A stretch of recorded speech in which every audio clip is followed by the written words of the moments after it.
Ohio University, Department of Biological Sciences.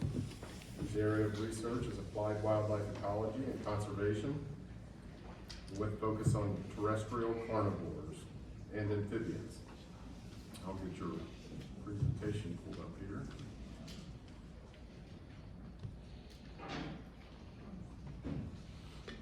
Today, Dr. Popescu will be speaking to us about assessing population viability of Ohio's recovering bobcats.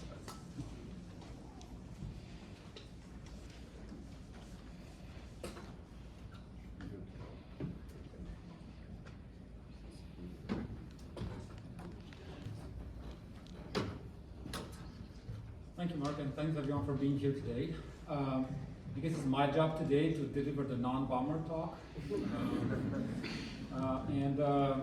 Dr. Brasser's talk really was a good lead into what I'm about to talk about, which is assessing the bobcat population viability in Ohio. So it's actually doing great.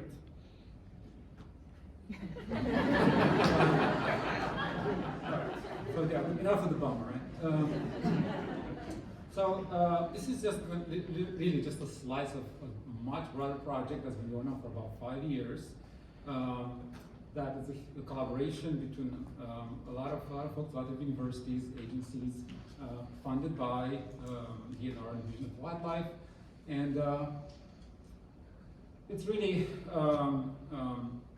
again, first of all, a lot of collaborators from the Ohio University, lots of Division of Wildlife folks helped out with this project, including the wildlife officers who collected a ton of roadkill carcasses. A lot of academics with different skills. I mean, doing the population viability analysis, it's a really huge endeavor, as I found out. You need a lot of folks with very specialized skills to kind of come in and put the pieces of the puzzle together. So I like to call this as like the real Ohio Bobcats. Ohio University, the proud Ohio Bobcats, but these guys are different. So quick reminder here what's happening with the Bobcats. They are recovered in Ohio. They've been extirpated in the 1850s, and more and more data has been collected by citizen scientists, showing an expansion of the bobcat population, and a study up to 2012 of animals killed on road. Genetic studies show that there are two subpopulations, or there were two subpopulations that were genetically distinct to very little extent. One in the southeast Ohio, one in eastern, one in southern Ohio. And the data that has been coming in from Ohioans with, we call them verified sightings, and this is data that's from the Division of Wildlife, shows that the bobcats have really been expanding in Ohio, right? We know that. And the interesting thing is that more recently, since 2010, 2016, we see bobcats in places that you wouldn't really expect them to be, right? So we still see that the southeast Ohio is kind of a stronghold. So the goal of this entire work was really to solve a puzzle. This was really a puzzle. We have a lot of data, so as I'll show you in a little bit, gathered by many people at different spatial scales, in a more systematic or non-systematic manner, right? So we have to treat those data differently. And probably there's some missing pieces there that we need to really get a full picture of what Ohio's bobcat population is doing and where is it going. So then the really hard part was not analyzing pieces of data individually, because that's what we do as scientists, but really trying to come up with a very kind of coherent and management relevant story that can help management of the Ohio bobcat population. So let's show you that what we dealt with, why it took so long to actually come up with some of these results, is because the amount of data that Ohio, the Division of Wildlife, has collected until we started this project in 2017 was overwhelming. There was telemetry data, there was roadkill data, there were verified sightings, there was genetic data, a ton of work, and they're all piecemeal, and how do we put them all together? So the project, like I said, is fairly complex, and a bunch of different objectives. I'm not going to talk about all of them, but the idea is that going from understanding what are sources of mortality nowadays in Ohio, what is the occupied range of, so very simple questions, bobcat occupancy and density, and then taking all these, the results of, and the outcomes of all these other actions, put them into a spatial population viability analysis to predict the trajectories of bobcats population in Ohio. So I'm going to start with the end, right? Because this is the topic of this talk. I mean, I could go on and on for hours about all those pieces of the puzzle, but it's not something that we should do here or have the time. So the main goal of this population viability analysis, which is an analytical tool, it's used by conservationists a lot. In most cases, to look at extinction risk for endangered species, right? Trying to project populations in the future and be like, well, what's the chance of this population going extinct given certain scenarios? Well, we're kind of flip that on its head because bobcats have been really great, right? So we're actually trying to figure out how sustainable the population is in Ohio if it's faced with different sources of mortality. So we focused on two different sources of mortality, one being roadkill, and I'll get that into that in a little bit, and the other one, which is current and obvious and important, and also one that is potential, like harvesting. And then we investigated different scenarios of harvesting to figure out how is the population going to fare in the future.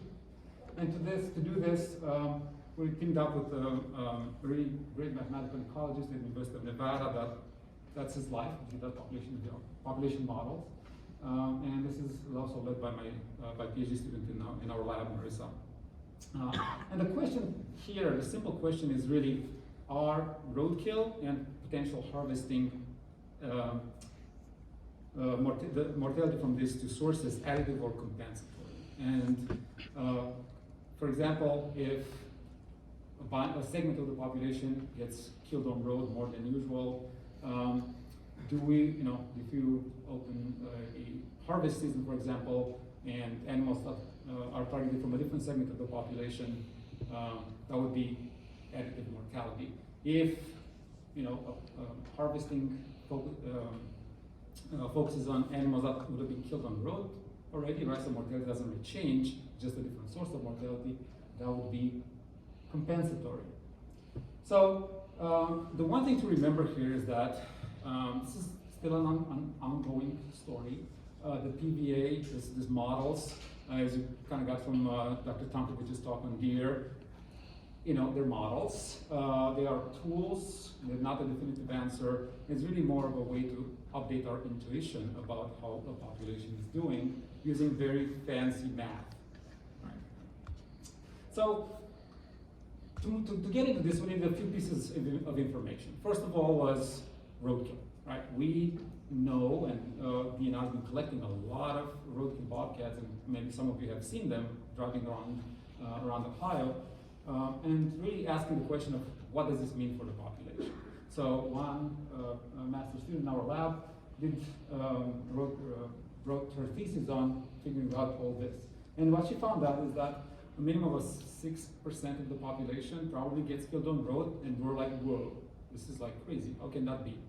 Went back to the literature, many felids get up to 15-20% of the population being killed on roads in areas of less dense roads in Ohio.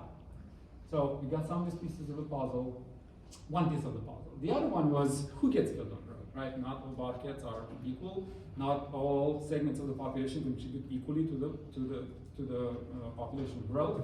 So what we found through collection of carcasses by Division of Wildlife officers is that about 60% of the animals that get killed on road are males, and most of them are younger, right? So 1-year-olds, 2 to 4-year-olds, which makes sense. They're dispersing. They cross roads quite a bit, so that was very useful information to be able to figure out later on how does that impact the whole trajectory of the population. Another thing that we needed was to figure out where the bobcats are now, right? We want to make this a spatial model, something that you can actually look at a map and figure out if these are places where they're doing better than other places. So for this, we also teamed with Dr. Peterman here at OSU, used data from verified sightings, and considered these animals kind of being maybe dispersers, and came up with some maps. But before then, how many bobcats do you see in this picture? 3, right, 1, 2, 3. How about now? These are pictures that are being taken, have been taken from in the Hocking Hills like just recently. So we have a good grasp, or a relatively good grasp on fecundity. These are cats. They breed a lot. They have a lot of babies. So that was very important extra information for reproductive outputs, right? So we have a lot of this kind of information.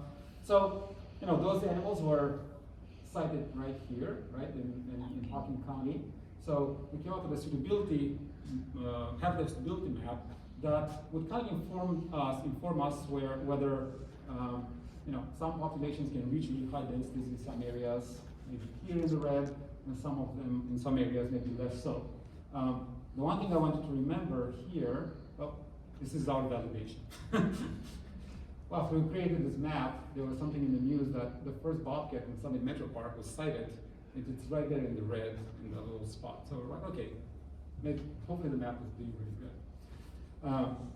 But the one thing I wanted to know, this is the current situation, right? So we had some feedback asking like, hey, what's going on here? You know, are bobcats going to come to Ashtabula or some other places? And the answer is like, probably.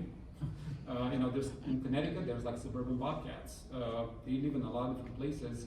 This is situation to date, right? You cannot really extrapolate beyond the data that we have. That's statistics. So this could be updated later on. So coming back to the PBA, what did we do? We used one of those kind of a simplified map of suitability to figure out, to create like mini populations, each of those squares are like mini population that gave birth, died, dispersed, did a whole bunch of different cool things. Spatially, we have done density dependence in there, I guess the dispersal. And then what we did, we looked at additional road mortality based on these like roadkill frequencies that I just mentioned, and created this relative road mortality risk, which, you know, these are main highways basically, superpopulated places. So not all places in Ohio are created equally in terms of road mortality. Next step, we took a ton of data from Ohio, a lot of data from the literature, and created this Leslie matrices, or this matrix models. And we kind of look at two ends of the spectrum. A really awesome population with 94% survival of adults, and a maybe less so fortunate population with about 80% survival of adults and lower fecundity here. So what we wanted to do is really explore all the scenarios within this range. This is a population that grows at 6% a year. This is a population that grows at 40% a year, which is not unheard of for recovering feliid populations. And we also figured out that if a population is at equilibrium, and in Ohio, all the data indicates that it's not at equilibrium yet, so it's still expanding, it's still doing a whole bunch of different things that violate a lot of assumptions of models. We should have a large proportion of the population in the kind of a kitten stage, like 1 year, like babies. About 20% of the population as 1-year-olds, about 18-19% as 2 to 4 year olds, and, you know, between 10 and 17% as adults, like reproductive adults. So this is all useful information to figure out what's going to do in the future. So then what we did, we created a bunch of, the help from our colleague in Nevada, a bunch of code. And what we did is we started planting bobcats basically in Ohio, in all those cells. And with that information, we're able to then figure out what's the more plausible trajectory of Ohio's bobcat population. These numbers here are sort of, to some extent, arbitrary because we don't know how many bobcats are in Ohio. Right? We're still trying to explore some of this, but not not a lot. But what we were interested in is this range, right? If the population is doing great, it can grow and reach some sort of carrying capacity. If the population is doing poor, dying a lot and not a lot of kittens, population can still grow, right? But if we add more road mortality, or if we add some other like trapping pressure, for example, harvest pressure, how would that, or what would that mean for the population? So this is our kind of like baseline model where there's no other additional mortality into the model. Then this is where the road mortality comes into play because, like I said, this is what an equilibrium population should look like. A lot of kittens, a bunch of 1-year-olds, 2 to 4-year-olds, and 5+-year-olds. But when you look at the animals killed on roads, you see that this, 1-year-old females are being hit on the road at twice the rate that they should actually be in the population, the proportion of the population. So we know that some of these life stages are at higher risk for roadkill than others, right? So how does that potential harvest come into play? Well, to do that, to figure that out, we ran a lot of scenarios. We're still trying to put them into a friendly interface, and explored what happened when you harvest equally across all ages, right? So all animals have an equal likelihood of being harvested, or maybe only focusing on adults. Then harvest pressure, we varied it, low to high. And then because we don't know how many bobcats are in Ohio, we went back to the literature and figured out how many bobcats are in Ohio. Are in other places near Ohio that can inform this model. So we found this value of 30 individuals, and then we added roadkill to it. And this is some of the preliminary results here. So this is population through time, number of individuals, and when you add some lower levels of trapping, of harvest pressure, you see that some trajectories are kind of getting flattened out, right? The population is not growing as much anymore. But I want you to look here at this this is the median, and this range between the red lines, right? So it's still doing pretty good. And you can harvest a bunch of individuals, right? About maybe 4% of the population. And the population is still doing okay. When you focus on all ages, you can harvest a bit more, right? Which makes perfect sense because you're broadening the segment of the population. So definitely more opportunity to focus on all ages instead of just adults. And there's also less variability in the projections, right? So the population is less likely to decline. When you add the additional roadkill, which is projected to increase because there's going to be more roads in Ohio and more cars, because that's what DOT is predicting, you see that this changes a bit. There's more variation here in the trajectories, and introduces a lot of variability here as well in the opportunity for harvest. But all ages still gets the top, kind of like the top model. And if you move on and apply many different trapping pressures, you can see that the higher you get in terms of harvesting, the more variation in the data. So therefore, it's not really ideal to do so.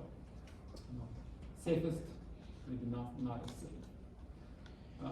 So overall, this is how our models run, right? So these are kind of populations and number of individuals kind of moving across the landscape and doing their bobcat thing. So the conclusions here are that what is it additive or compensatory, which is the main question. It's definitely additive for adults only because adults don't really get killed on the road as much, right? So those guys are either smarter and know how to avoid, and that's why they live to be 5+ years old. So if you focus on those, then it's going to be additive, but it's also compensatory for all ages because it's taken from animals that would have been killed on the road anyway. Almost done. If we're harvesting adults only, the models are a lot more sensitive, and there's lower harvest opportunity and higher risk of declining populations.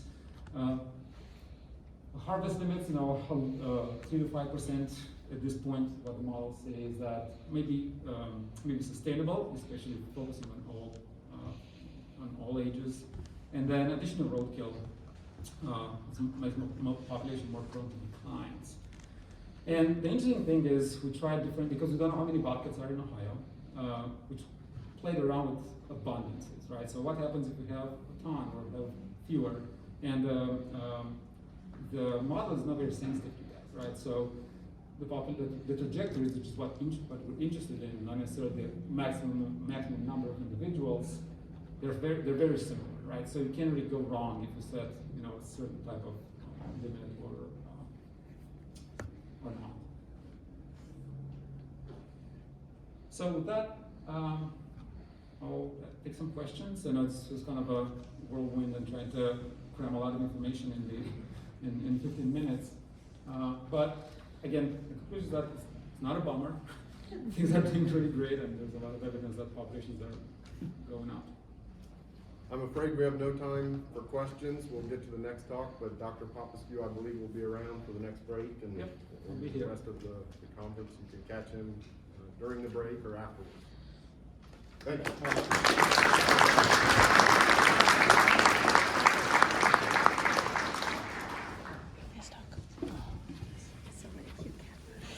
I once was at an event in Southeast